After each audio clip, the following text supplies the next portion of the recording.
The online world has transformed journalism. New media has, I think, had a largely positive effect on journalism.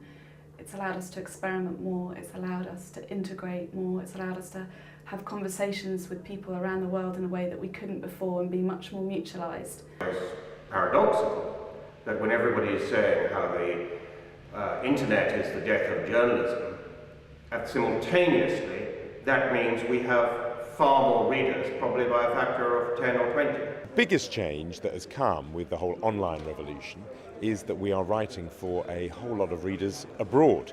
The Guardian's readership in the United States is huge. There are more people reading The Guardian online, more Americans reading The Guardian online than read the Los Angeles Times online.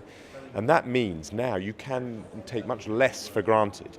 If you're writing about Gordon Brown, you probably need to say that he's the former Prime Minister, because there may be a reader in Indiana who doesn't know who you're referring to.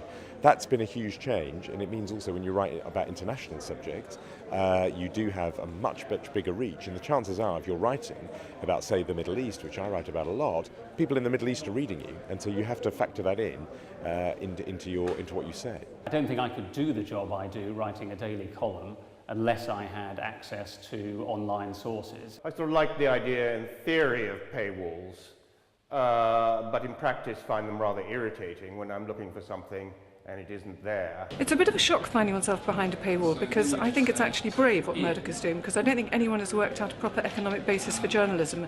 And if this worked, and there are doubts about that, then it would be the answer.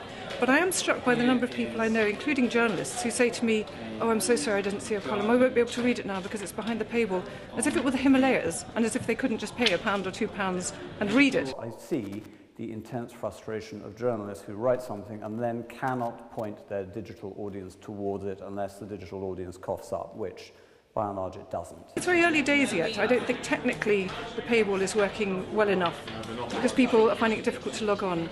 But somehow or other we've got to find a way to pay for decent journalism, and simply putting it all out there for free isn't going to work. Great. The Financial Times is behind a paywall, and that obviously limits the number of non-FT subscribers who are going to be looking at what I do. The impact of paywalls on journalism is still being worked out. When I started in 1997, there wasn't such a huge amount of commentary as there is now. Now that there is, we have to react to that and change.